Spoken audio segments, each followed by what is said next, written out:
শুনে নাও দাদা বাবুরা, এই দেশ সিকিম নয়, এই দেশ ভুটান নয়, এই দেশ শ্রীলঙ্কা নয়, এদেশের প্রত্যেকটা মানুষের অন্তরে ইমানি শক্তিতে বলিয়ান বাংলাদেশের প্রত্যেকটা মানুষ জীবন দেবে, তবুও বাংলাদেশের 1 ইঞ্চি মাটি দাদা বাবুদের কাছে বন্ধক দেবে না, দেবে না, দেবে না। আমি অত্যন্ত আনন্দিত হয়েছি, খুশি হয়েছি, অত্যন্ত আমার ভালো লেগেছে যে আমাদের আল আমিন এত সুন্দর বক্তৃতা দেয়, মনোমুগ্ধকর আলোচনা করেছে। আমি তার জন্য দোয়া করি। ছোট বলদিয়া উত্তরপাড়া মাসুদ ভাই ও মামুন ভাইয়ের ফ্যামিলি কর্তৃক আয়োজিত আজকের এই তাফসিরুল কোরআন মাহফিলের শ্রদ্ধাভাজন সভাপতি, এই অনুষ্ঠানের মধ্যমণি, সারা বাংলার আলোড়ন সৃষ্টিকারী বক্তা মাওলানা আবুযর আল গেফারি, এছাড়াও আমার পূর্বে আলোচনা করেছেন বাংলাদেশে যিনি দ্বিতীয় আবুযর নামে খ্যাত, বাংলাদেশের একজন নামকরা বক্তা, বাংলাদেশের বিভিন্ন স্থানে যার মাহফিলের জন্য পদার্পণ হচ্ছে আমার শ্রদ্ধেয় বড় ভাই মাহমুদুল হাসান, আমার সামনে উপবিষ্ট তাওহীদ প্রিয়, ইসলাম প্রিয় বাপ ও বাবাজিরা, মুরব্বিবৃন্দ, আমার মঞ্চে উপবিষ্ট বাংলাদেশ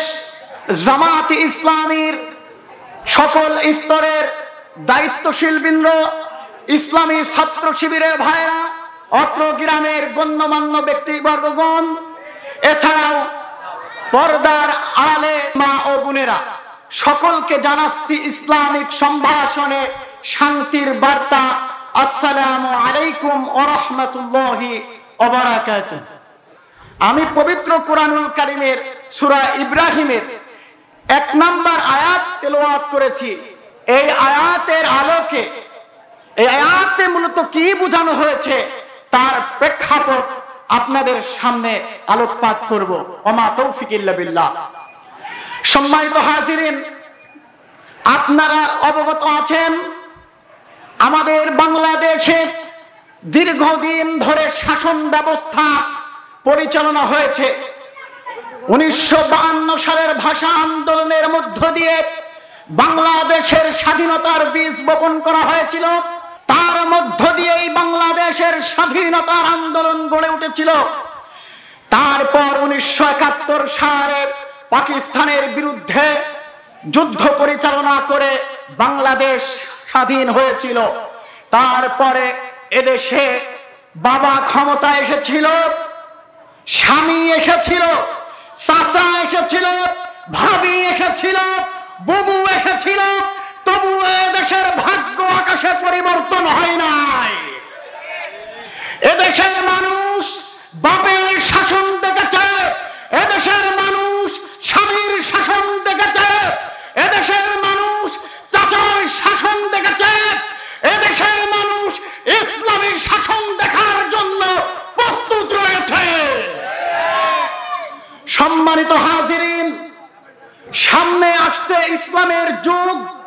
আমার নবী সাল্লাল্লাহু আলাইহি ওয়াসাল্লাম অসংখ্য হাদিসে বলেছেন 4টা যুগের কথা। নাম্বার 1, আল্লাহর নবী বলেছেন আমার যুগ, অর্থাৎ নবী আলাইহি ওয়াসাল্লামের যুগ। এরপর আসবে অত্যাচারী শাসকের যুগ, অর্থাৎ ইমাম আবু হানিফা, মুহাম্মদ জুফার, ইমাম হাম্বলদের আমলে যে শাসন ব্যবস্থা ছিল অত্যাচারের যুগ। তারপরে আসবে জোর দখল করে শাসন ব্যবস্থার যুগ। আপনারা জানেন বাংলাদেশের স্বৈরাচারী শাসক একটানা 17 বছর জোর করে ক্ষমতা দখল করে রেখেছিল। এছাড়াও বিশ্বে অসংখ্য রাষ্ট্রপ্রধান মুসলমান রাষ্ট্রগুলোকে জোর করে করে ক্ষমতা দখল করে রেখেছে, ঠিক কিনা বলেন? সম্মানিত হাজির, আপনারা জানেন আল্লাহর নবী 3 নম্বরে বলেছে জোর দখলকারী শাসকের যুগ। এরপরে সর্বশেষ আসবে ইমাম মেহেদীদের যুগ, ঈসা আলাইহিস সালামের যুগ, ইসলামের যুগ। যুগের জন্য আমরা শপথ গ্রহণ করি, প্রস্তুতি গ্রহণ করি, আর থেমে থাকার সুযোগ নয়।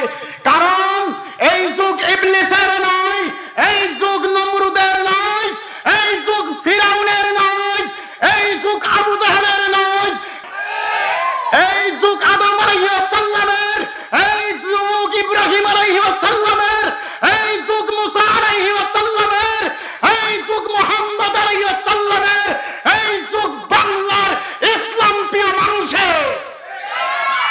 সম্মানিত হাজিরিন, সময় সংক্ষিপ্ত, এই সংক্ষিপ্ত সময়ের মধ্যেই আপনাদের সাথে প্রমাণ করব ইনশাআল্লাহ ইসলামী রাষ্ট্র ব্যবস্থা যদি আপনারা চালু করতে পারেন তাহলে কি বেনিফিট, কি সুবিধা পাবেন। চলেন আমরা পবিত্র কুরআনুল কারীম থেকে শুরু করি। আল্লাহ রাব্বুল আলামিন পবিত্র কালামুল্লাহর সূরা ইব্রাহিমের 1 নম্বর আয়াতে দুইটা বৈশিষ্ট্যর কথা প্রধানত উল্লেখ করেছেন।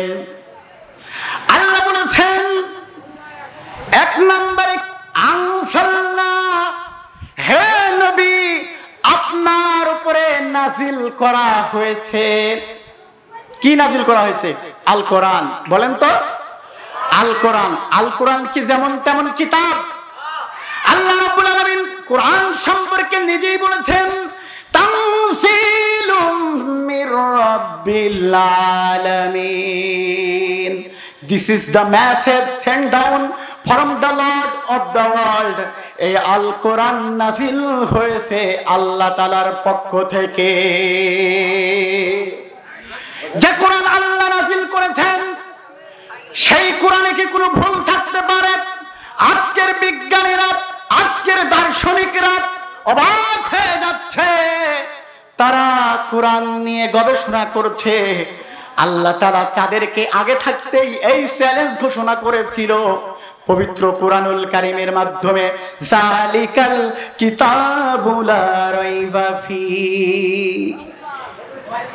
এই কোরআন এমন কোরআন যার ভেতরে কোনো ভুল নাই, সন্দেহ নাই, সংশয় নাই।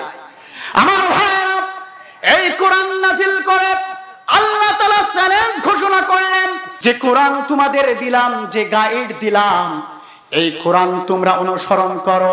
মানুষ তোমরা বলেছিলে, হে দয়াময় মহান প্রভু, আমরা কোন বই অনুসরণ করব, কোন গাইড অনুসরণ করব? কারণ ছাত্র জীবনে যখন কোনো স্টুডেন্ট লেখাপড়া করে তাকে সিলেবাস দেওয়া হয় যে অমুক বইয়ের এত অধ্যায় থেকে এত অধ্যায় তোমার পূরণ করা লাগবে। আল্লাহ রাব্বুল আলামিন এই মানব জাতি পাঠিয়েছেন, তাদের গাইড দেয় নাই এমনটা নয়। আল্লাহ রাব্বুল আলামিন যুগে যুগে যত নবী আলাইহিস সালাম এসেছেন সমস্ত নবীদের গাইড দিয়েছেন, ঠিক তেমনি ভাবে নবী মুহাম্মদের উম্মতদেরকেও গাইড দিয়েছেন। আর সেই গাইডটার নাম হলো আল কোরআন। সেই গাইডটার নাম কি? জোরে আওয়াজ দিয়ে বলতে হবে মুসলমান, সেই গাইডটার নাম কি? আল কোরআন। আমরা আলোচনা করছি সেই মহাগ্রন্থ আল কোরআন থেকে। আল্লাহ বললেন পরের অংশে, মিনাজ জুলুমাত ইলান নূর। হে নবী, যদি আপনার উম্মত এই গাইডটাকে অনুসরণ করে তাহলে আপনি অবশ্যই এই কিতাবের মাধ্যমে মিনাজ জুলুমাত, অন্ধকার থেকে আলোর দিকে মানুষদেরকে আনতে পারবেন। এই কারণেই আল্লাহ তাআলা কোরআন নাযিল করেছে। অন্ধকার কি? অন্ধকার হলো টেন্ডারবাজি, ঘুষ, দুর্নীতি, জিনা, ব্যভিচার, এইগুলোই মূলত অন্ধকার। এই অন্ধকারগুলো থেকে আলোর দিকে আল্লাহ রাব্বুল আলামিন আনার জন্য কোরআন নাযিল করেছেন। আজকে যখন আমরা বলি ইসলামী রাষ্ট্র আমাদের জন্য একান্ত কর্তব্য, কোন মুসলিম প্রকৃত মুমিন হতেই পারবে না যতক্ষণ না সে লা ইলাহা ইল্লাল্লাহ সাক্ষী দেওয়ার পরে এটাকে বিশ্বাস করবে। সেই বিশ্বাসটার নাম হলো ইসলামী রাষ্ট্র ব্যবস্থা। কোন মুসলমান যদি বিশ্বাস করে ইসলামী রাষ্ট্র ব্যবস্থা আমরা মানি না, কারণ আমরা 17 বছর শুনেছি নেতা কর্মীদের মুখ থেকে হুজুর ওয়াজ করেন ভালো কথা, কিন্তু রাজনীতি করা যাবে না। কারণ আমার দাদা হুজুর সাইদি সাহেব বলেছিলেন, কোরআনের রাজনীতি কায়েম হলে বড় বড় বোতল টানা যায় না, টেন্ডারবাজি করা যায় না, ঘুষ খাওয়া যায় না, কলমের খুঁথায় লক্ষ লক্ষ টাকা বিদেশ পাচার করা যায় না। সম্মানিত হাজিরিন, আজ লক্ষ্য করেছেন বাংলাদেশের অর্ধেক সম্পদ বড় বড় কথা বলে বিদেশে পাচার করেছে। এইগুলো কোরআনের শাসন ব্যবস্থা যদি প্রতিষ্ঠিত হয়ে যায়, একটা টাকাও বিদেশে পাচার করতে পারবে না। এই যে বোতল টানা যায় না আর টাকা পাচার করা যায় না, এর জন্যই বাংলাদেশের এক শ্রেণীর মানুষ কোরআনের শাসন চায় না। কোরআনের শাসন কি একটু চলেন? বিশ্বের সর্বশ্রেষ্ঠ রাষ্ট্রপতি আমিরুল মুমিনিন হযরতে ওমরের যুগ থেকে ঘুরে আসি, হযরত আবু বকরের পরে খলিফা হিসাবে নিযুক্ত হলেন সাইয়েদিনা হযরতে ওমর বিন খাত্তাব রাদিয়াল্লাহু তাআলা আনহু। বিশ্বের মুসলমানদের দয়ভাবনি বেজে উঠল, চারি সাইড থেকে ইসলামী শাসন ব্যবস্থা, ইসলামী রাষ্ট্র ব্যবস্থার প্রশংসা গোটা বিশ্বের মাঝে ছড়িয়ে পড়ল। চারি সাইড থেকে মানুষ শুনতে পেল মদিনায় এমন পার্লামেন্ট কায়েম হয়েছে যে পার্লামেন্ট কোনো মানব রচিত সংবিধান দিয়ে চলে না, যে সংবিধান দিয়ে চলে সেটা হলো আল কোরআন। এই আল কোরআনের সমাজ ব্যবস্থা, আল কোরআনের রাষ্ট্র ব্যবস্থা মদিনায় চালু হয়েছে। আর সেই রাষ্ট্রের প্রেসিডেন্ট হলো সাইয়েদিনা ওমর রাদিয়াল্লাহু তাআলা আনহু। এমন এক রাষ্ট্র ব্যবস্থা চালু করেছে গোটা পৃথিবীতে ছড়িয়ে গেছে। ঠিক তেমনি ভাবে তৎকালীন সময় গোটা পৃথিবী যারা দাপট দেখাত, শাসন করত পাশ্চাত্যের রোমান সম্রাটরা, সেই রোমান সম্রাটের কান অবাধি পুছিয়ে গেল হযরত ওমরের শাসন ব্যবস্থা। হযরতে ওমরের সুশাসন রোমান সম্রাটের কানে পুছিয়ে গেল। রোমান সম্রাট অবাক হয়ে গেল, গোটা বিশ্ব আমরা শাসন করছি, এ কোন বাদশা, এ কোন শাসন ব্যবস্থা আজকে আমাদের ছাড়িয়ে যাচ্ছে। কারণ হযরতে ওমরের যুগে মদিনার একটা মানুষ না খেয়ে থাকে না, ধর্ষিত হয় না, টেন্ডারবাজি হয় না, লুট হয় না, মানি লন্ডারিং হয় না, মা বোনদের ধর্ষণ করা হয় না, মসজিদের মধ্যে উঠে জুতা পায়ে দিয়ে কোরআন ধরে এনে বন্দুকের গুলি করা হয় না। এই শাসন ব্যবস্থা রোমান সম্রাটের কানে পুছিয়ে গেল। রোমান সম্রাট বলল, এই ওমর কোন ওমর আমাদেরকে দেখতে হবে, এ কেমন বাদশা আমাদেরকে জানতে হবে, এ কেমন বাদশা, কি তার শাসন ব্যবস্থা, কোন সে পাওয়ার, কোন সে শক্তি যার বলে আজ গোটা বিশ্ব দাপট করছে মুসলমানরা। এজন্যই তো গ্রিক দার্শনিক মাবিল বলেছেন মুসলমানদের শক্তির উৎসই হলো আল কোরআন, আর মুসলমানদের পাওয়ার শক্তি হলো কোরআনী শাসন ব্যবস্থা। রোমান সম্রাট তিনি আর স্থির থাকলেন না, গোয়েন্দা বাহিনীর সাথে বৈঠক শুরু করলেন। গোয়েন্দা বাহিনীর প্রধানকে ডেকে বললেন, হে গোয়েন্দা বাহিনীর প্রধান, তুমি চলে যাও মদিনার দিকে, সেখানে একটা রাষ্ট্র কায়েম হয়েছে, যে রাষ্ট্রের সুশাসনের কথা গোটা বিশ্বে ছড়িয়ে পড়ছে। তারা কোন শক্তির বলে, কোন পাওয়ারের বলে আজকে গোটা বিশ্ব শাসন করছে, যাও দেখে আসো কোন শক্তির বলে এই সুনাম ছড়িয়ে পড়ছে আর আমার শাসন ব্যবস্থা দুর্বল হয়ে যাচ্ছে। রোমান সম্রাটের গোয়েন্দা বাহিনী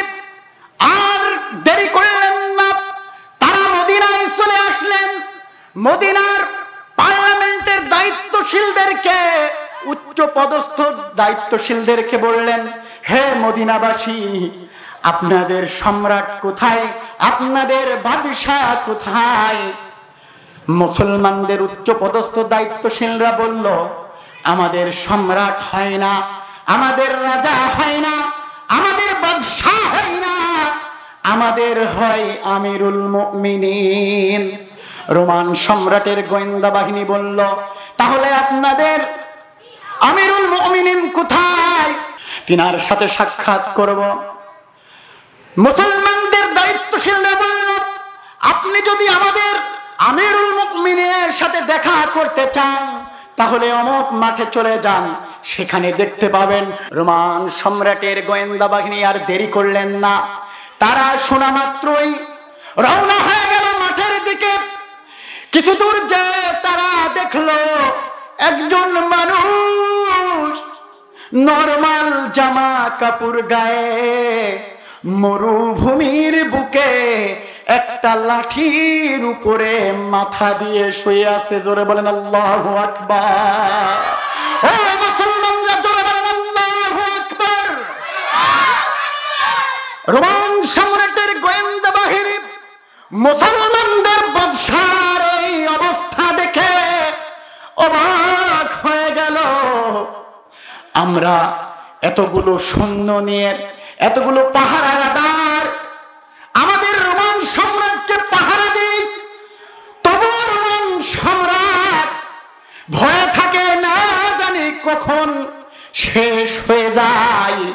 তেমন বাংলার জমিনে 17 বছর যারা শাসন করেছে তাদের খলিফা বাংলাদেশের আর্মি পুলিশ বাহিনী দিয়ে গার্ড তৈরি করে মনের ভেতরে ধুকধুকানি কাটিনি, পাহারাদার বসিয়েও ঘুম হয় না। যখন গণভবন বাংলার জনগণ দখল করে নিল, দেখা গেল মাননীয় কওমি জননী হযরতের ঘরে মদের বোতল। তিনারা ভোরবেলা উঠে ভাই নামাজ ছাড়া হয় না। তিনার দলে বুখারী শরীফ পড়া, মুসলিম শরীফ পড়া, আল্লাহর ওলি মমতাজা পাক রয়েছে। এই ওলি আউলিয়াদের দল 70-80 রাকাত নামাজ যারা সারা রাত ধরে পড়ে বিনা ওযুতে সেকেন্ডের নাই, সেই সকল রাজা বাদশারা রাতের বেলা এত গার্ড নিয়েও ঘুমাতে পারে না। সেই কথাই চিন্তা করছে রোমান সম্রাটের গোয়েন্দা বাহিনী। তিনারা ভাবছেন, আমাদের রাজা, আমাদের বাদশারা এত বডিগার্ড নিয়ে ঘুমাতে পারে না, টেনশনে কখন জানি আক্রমণ হয়ে যায়। আরে কেমন বাদশা, কেমন আমির, কোন বডিগার্ড ছাড়া বিনা বডিগার্ডে মরুভূমির বুকে লাঠি মাথায় দিয়ে শুয়ে আছে। এই সাহস হলো কুরআনের সাহস।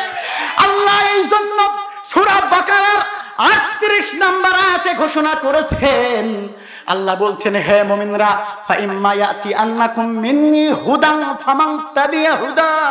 হে মুসলমানরা, তোমরা যদি কোরআন দিয়ে রাষ্ট্র পরিচালনা করো, কোরআনী শাসন ব্যবস্থা নিজেদের রাষ্ট্রে প্রতিষ্ঠিত করো, নিজেদের লাইফে প্রতিষ্ঠিত করো, পারিবারিক জীবন থেকে নিজের ব্যক্তিগত জীবন পর্যন্ত গঠন করতে পারো, তাহলে শুনে নাও, তোমাদের ভয় থাকবে না, তোমাদের টেনশন থাকবে না, কারণ তোমাদের পাহারা দেবে আল কুরআন।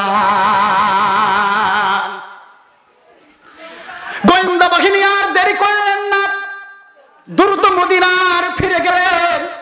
ওখান থেকে রোমান সম্রাটের কাছে ফিরে গেলেন। ফিরে যে রোমান সম্রাট গোয়েন্দা বাহিনীদেরকে ডাকলো, প্রধানকে ডাকলো, হে আমার গোয়েন্দা বাহিনী, তোমরা মদিনায় গেলে, মদিনার পার্লামেন্ট পরিচালনা তোমরা নিজ চোখে দেখলে, সেখানে গিয়ে কি অবলোকন করলে, কি বুঝলে, কি দেখলে একটু বলো। রোমান সম্রাটের গোয়েন্দা বাহিনী বলল, হে সম্রাট, আমরা সেখানে আশ্চর্য হয়েছি, তারা তাদের বাদশার সম্রাট বলে না, রাজা বলে না, বাদশাহ বলে না, তারা বলে আমিরুল মুমিনিন। আর তাদের শাসন ব্যবস্থা হলো একটা বই, সেই বইটার নাম হলো আল কোরআন। আমরা যখন সেই বাদশার কাছে গেলাম, গিয়ে দেখলাম মরুভূমির বুকে একটা লাঠির উপরে মাথা দিয়ে হযরতে ওমর আমিরুল মুমিনিন শুয়ে আছে। রোমান সম্রাট অবাক হয়ে গেলেন। তিনি বলতে শুরু করলেন, ঘটনা যদি তাই হয়, ও পারস্যবাসী তোমরা শুনে নাও, আমি রোমান সম্রাট বলছি, আমার পায়ের তলার মাটি পর্যন্ত মুসলমানরা বিজয় অর্জন করবে। জোরে বলেন আল্লাহু আকবার।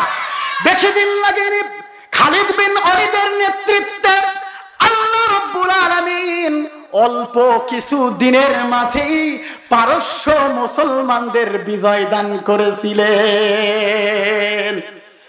সেই ওমর পার্লামেন্টের ক্ষমতায়, এই ক্ষমতা যখন তিনি নিয়েছিলেন, তখন আরবের চারি সাইডেও বা আরব কান্ট্রিগুলোতেও সম্পূর্ণভাবে ইসলামী রাষ্ট্র প্রতিষ্ঠিত হয়নি।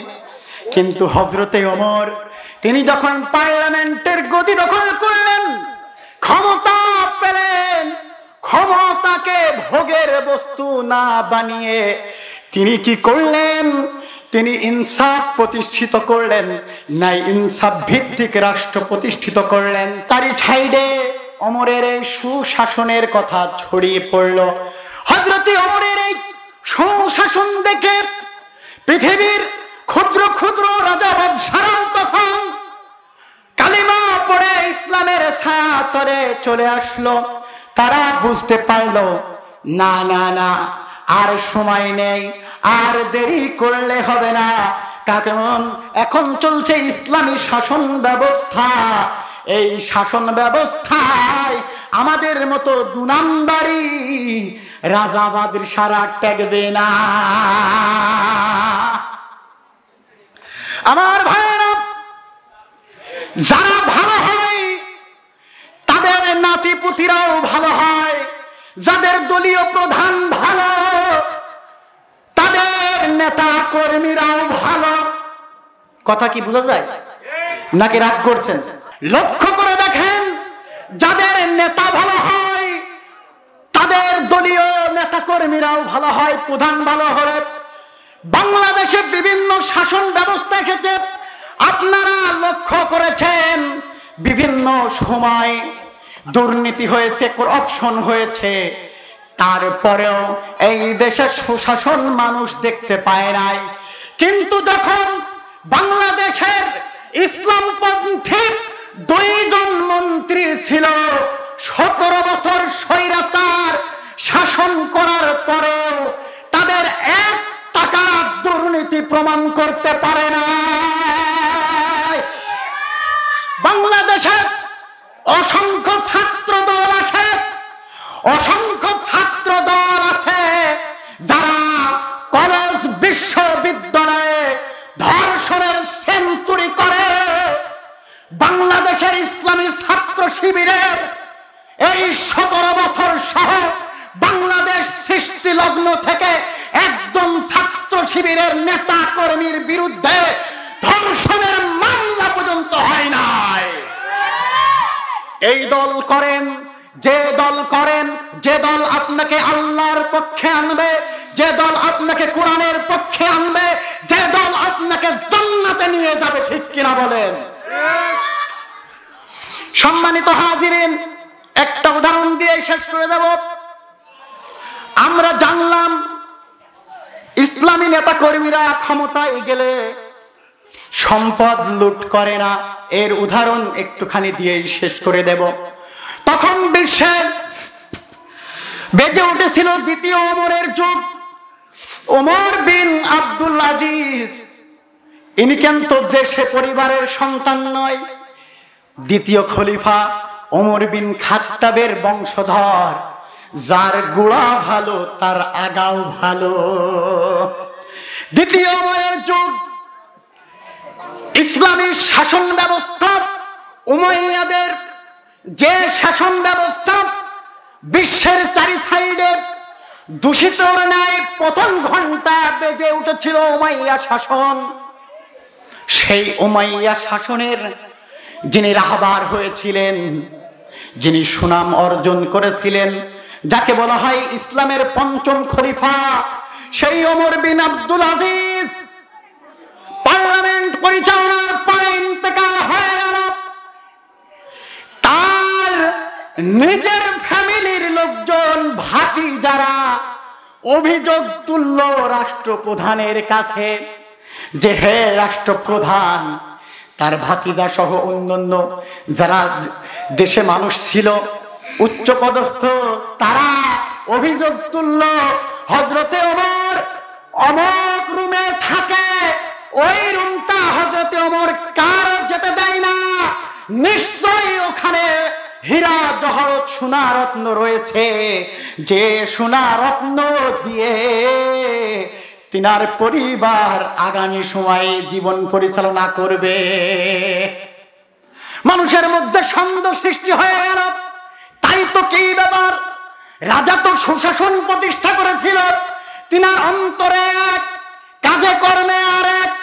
অন্তরে বলে আমার পরিবার হারানোর ব্যথা আমি বুঝি, আর পুলিশকে হুকুম দেয় লাশ ফেলো, মায়ের বুক খালি করো। দেয় না? ওই মায়া কান্না আর বাংলাদেশের মানুষ শুনতে প্রস্তুত নয়। ওই নেকামি বাংলাদেশের মানুষ আর দেখতে চায় না। এদেশের মানুষ ইসলামকে বেছে নেবে, এদেশের মানুষ এক স্বৈরাচারকে মুক্ত করেছে। বাংলার জমিনে যদি আরো স্বৈরাচার রাষ্ট্র পরিচালনা করতে চায়, এদেশের ইসলাম প্রিয় মানুষরা সেই স্বৈরাচারকে 10 ভাঙার জবাব দেওয়ার জন্য প্রস্তুত রয়েছে ইনশাআল্লাহ। ঠিক হযরতে ওমরের বিরুদ্ধে অবাধ ছড়িয়ে গেল। হযরতে ওমরের রুমটা খোলার জন্য রাষ্ট্রপ্রধান থেকে নির্দেশ এলো। রাষ্ট্রের গণ্যমান্য ব্যক্তিবর্গ, এমনকি তার নিজের পরিবারের লোকজন সেখানে উপস্থিত হলো। রুমটা খোলা হলো। রুমটা খোলার পরে রাষ্ট্রের দায়িত্বশীলরা সেখানে প্রবেশ করলো। গিয়ে দেখেন একটা বদনা পড়ে রয়েছে, পুরাতন কিছু জামা কাপড়, আর উপর থেকে একটা শেকল ঝুলছে আর ছেঁড়া বিছানা।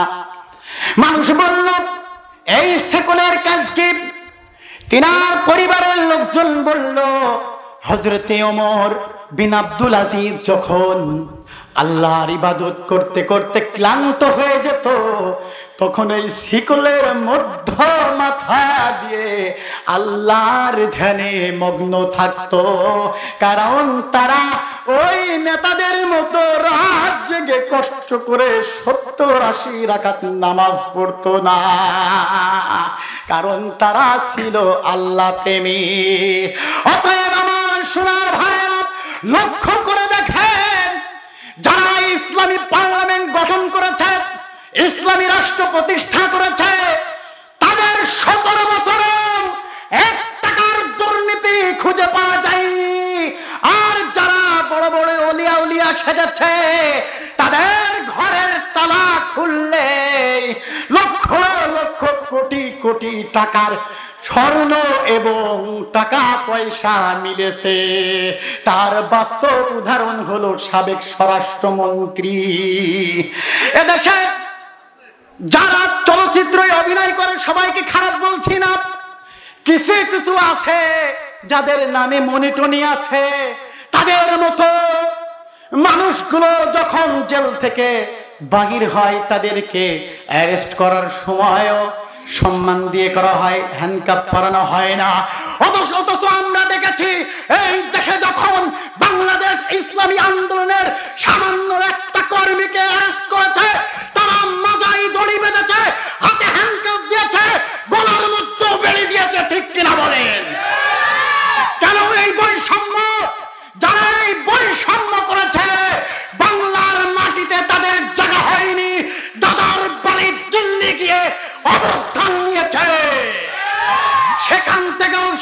ষড়যন্ত্র করছে। শুনে নাও দাদা বাবুরা, এই দেশ সিকিম নয়, এই দেশ ভুটান নয়, এই দেশ শ্রীলঙ্কা নয়, এদেশের প্রত্যেকটা মানুষের অন্তরে ইমানি শক্তিতে বলিয়ান বাংলাদেশের প্রত্যেকটা মানুষ জীবন দেবে, তবুও বাংলাদেশের 1 ইঞ্চি মাটি দাদা বাবুদের কাছে বন্ধক দেবে না, দেবে না, দেবে না। মামুন এবং মাসুদ ভাইয়ের আমি তাদের জন্য দোয়া করি, আল্লাহ তাআলা মামুন এবং মাসুদ ভাইদের মাধ্যমে এই গ্রামে প্রত্যেকটা ঘরে ঘরে কোরআনের দাওয়াত পৌঁছিয়ে দিক, বলেন আমিন। উস্তাদজি মাওলানা আবুজার আল গেফারির জন্য, আমার বড় ভাই মাহমুদুল হাসানের জন্য দোয়া করবেন। আল্লাহ তাদের মাধ্যমে বাংলাদেশে কোরআনের কথা যেন প্রত্যেকটা ঘরে ঘরে পৌঁছিয়ে যায়। আমরা সকলে বলি আল্লাহুম্মা আমিন। আসসালামু আলাইকুম ওয়া রাহমাতুল্লাহি ওয়া বারাকাতুহু।